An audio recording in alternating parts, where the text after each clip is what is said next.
Con la venia, señor presidente. Ministra, buenos días. En una de sus primeras entrevistas, en agosto de 2020, ya como ministra de Igualdad, se preguntaba ¿qué es ser mujer? Y de forma retórica respondía ¿cuánta talla de pecho tenemos que tener para ser hombre o mujer? ¿El sexo es solo los genitales externos o es también el nivel de hormonas tradicionalmente considerado por la biología masculina o femenina? ¿Es el sexo algo genético? Una ministra de Igualdad que no tiene ni idea qué es ser mujer, como para pretender que defienda nuestros derechos.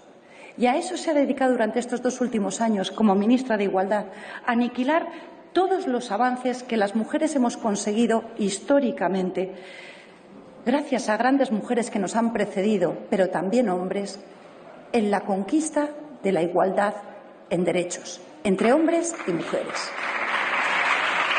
Ministra, sé que me está escuchando. Ser mujer es nacer con sexo femenino. Y créame, nada tiene que ver con el tamaño de nuestros pechos. Pero usted, como ministra, está aplicando políticas que niegan esta realidad biológica, que pretenden hacerla desaparecer, porque usted solo sirve al movimiento transgénero, aunque ello suponga el borrado de las mujeres. Ahora bien, sería injusto dejarla sola en esta profunda traición a las mujeres y, desde luego, no empezó con usted. Vamos a ver de dónde venimos, dónde estamos y hacia dónde nos dirigimos. La metamorfosis autodestructiva y socialmente tóxica del feminismo imperante actual cabalga sobre un concepto artificial, la ideología de género, que solo Vox rechaza y según el cual, con independencia del sexo con el que se nace, uno es hombre o mujer según se siente, a veces según se siente cada día, incluso según la hora del día.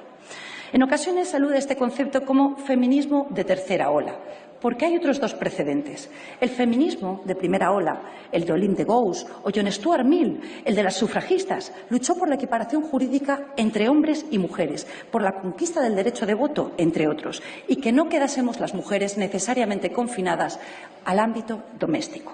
Hacia 1960, en la mayoría de países occidentales, derechos como el voto, el trabajo o la educación ya los habíamos conquistado las mujeres. Surge así el feminismo de segunda ola, que entiende que la equiparación legal de los sexos era exclusivamente formal o abstracta por el simple hecho de que en aquel momento muchas mujeres seguían siendo amas de casas. Esta segunda ola feminista adquirió un tono antifamilia y un tono antimaternidad que no había tenido la primera ola. Para las nuevas feministas, la causa de la supuesta opresión de la mujer se encontraba en el ámbito privado, en nuestro rol, en el rol de las mujeres como madres y esposas. La obra de Simone de Beauvoir, especialmente, se caracteriza por el odio a la maternidad y la visión de la fertilidad femenina como una maldición. Y cito literalmente: engendrar, amamantar, no son actividades, sino funciones naturales. No hay proyecto personal en ello. Por eso la mujer no encuentra en ello motivo para una afirmación altiva de su existencia. Para este feminismo de segunda ola, la verdadera emancipación de la mujer solo llegaría cuando la mujer alcanzase la autosuficiencia económica, la realización profesional y rompiese la esclavitud de la maternidad. O como dijo nuevamente Simone de Beauvoir, y cito literalmente, cuando la mujer se incorpore a la producción y se libere de la reproducción. Entrevistada por Betty Friedan en 1975, llegó a declarar: no debería autorizarse a ninguna mujer a quedarse en casa para educar a sus hijos. Las mujeres no deberían disponer de esa opción, precisamente porque si existe, demasiadas mujeres la escogerán. Mientras las familias, el mito de la familia y el mito del instinto maternal no sean destruidos, las mujeres seguirán oprimidas. Pues bien, este es el contexto social en el que se nos ha educado a las mujeres de mi generación. Yo, mujer de 43 años en apenas unos días. Se nos ha inculcado que solamente se nos considera socialmente mujeres de éxito, solamente podemos considerarnos mujeres de éxito, auténticas mujeres, si alcanzamos el éxito profesional.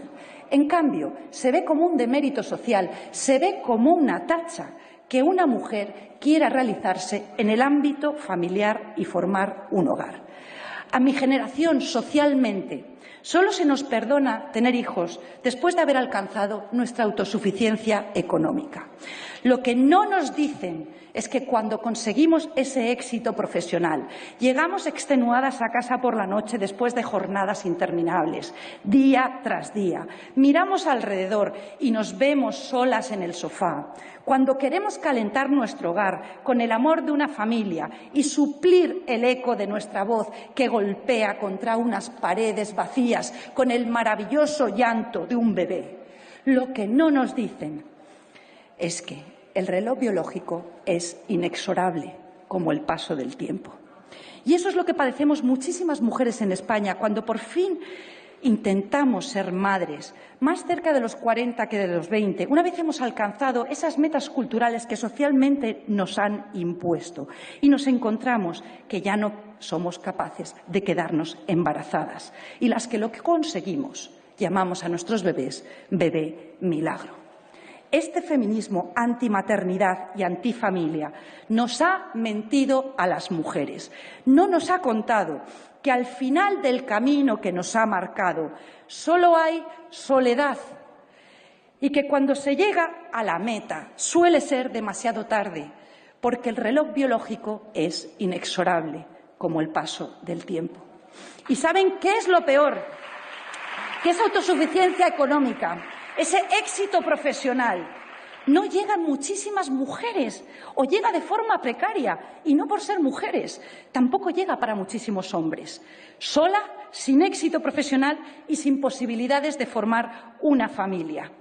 Ese será el final del camino para muchísimas jóvenes en España. Ese está siendo hoy el final del camino para muchísimas jóvenes, hoy ya adultas, de mi generación y algo más mayores, que no han tenido la posibilidad de elegir, porque ustedes, todos ustedes, Partido Popular y Partido Socialista, con sus políticas, no les han permitido elegir. Tantas mujeres que creyeron lo que les dijeron, que el hombre era el enemigo, que no había que atarse a ningún hombre, que había que competir con él, disputarle el poder, romper todos los techos de cristal y que en el mejor de los casos, y eso, las privilegiadas triunfaron profesionalmente, pero que ahora, a los 40, a los 50, a los 60 años, se encuentran solas a las puertas de una larga vejez que será aún más deprimente porque no tienen una familia que les acompañe. Y entonces, solo entonces, cuando ya no hay marcha atrás, descubren que el feminismo, su feminismo, les ha estafado. Pero ya es demasiado tarde. La segunda ola feminista nos negó a las mujeres la familia y la maternidad, pero son insaciables y han ido más allá. El feminismo de tercera ola, el actual, el que usted impulsa como ministra de Igualdad, da un paso más allá y pretende eliminar nuestra identidad como mujeres, proceder a nuestro borrado, a lomos de la ideología de género. Aquí lo que se considera opresivo es el concepto mismo de la mujer, nuestra naturaleza femenina misma. Por eso niegan la realidad biológica del sexo y proponen la sustitución del concepto del sexo por el del género. La ideología del género niega la realidad biológica del sexo. El hombre, como ser humano, es un puro animal cultural cuya biología no cuenta. Al hombre y a la mujer se les puede construir socioculturalmente. Sí, se nace con unos cromosomas u otros y con genitales u otros, pero eso es solo un punto de partida modificable a voluntad del sujeto. La transexualidad es la culminación de la ideología de género. Y ahora usted dispone de 20.000 millones de euros para extirpar la naturaleza femenina, empezando, en primer lugar, por nuestros niños, haciéndoles adeptos al movimiento transgénero desde su más tierna infancia, en las aulas, cuando son más vulnerables. A pesar de que la experiencia del derecho comparado de los países de nuestro entorno, donde este camino de adoctrinamiento ya se ha iniciado con anterioridad, nos demuestra con datos objetivos los estragos que causa el adoctrinamiento en las escuelas en ideología de género. Por citarles tan solo un ejemplo, en el Reino Unido, en una década, los casos de supuesta transexualidad infantil se han multiplicado por 44. Casos de disforia de género en niños siempre han existido, pero eran extremadamente infrecuentes y en muy alto porcentaje se solucionaban con la pubertad de manera natural. El estallido de casos en estos países se explica por el auténtico lavado de cerebro al que usted pretende someter ahora a nuestros hijos en España, desde su más tierna infancia, explicando en las aulas con sus supuestos expertos a nuestros hijos que podrían ser chicos atrapados en cuerpos de chicas o viceversa y que solo ellos conocen su verdadero género porque el sexo biológico no importa. Niños con trastornos emocionales de otro tipo o simplemente con la desorientación y baja autoestima que es propia de la adolescencia son así inducidos artificialmente a atribuir su malestar a la disforia de género y a soñar que un cambio de sexo podría solucionar todos sus problemas.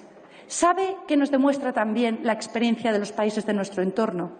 Que el final del camino de estos niños y jóvenes a quienes artificialmente se induce a considerar que padecen una disforia de género, permitiéndoles operaciones de cirugía genital, el final de su camino es el suicidio. Es el suicidio. Actualmente, en España, para los casos constatados con evidencia científica de disforia de género, ya existe una solución médica y legal, con plenas garantías, pero lo que usted y el movimiento transgénero pretenden es convertir la transexualidad en una moda cultural y para ello, además de contar con 20.000 millones de euros, tiene el proyecto estrella de su departamento, la Ley Trans, una ley que, tal y como ha dictaminado el Consejo General del Poder Judicial en un extenso informe de 136 folios, discrimina a la mujer, inventa palabras y amenaza el deporte.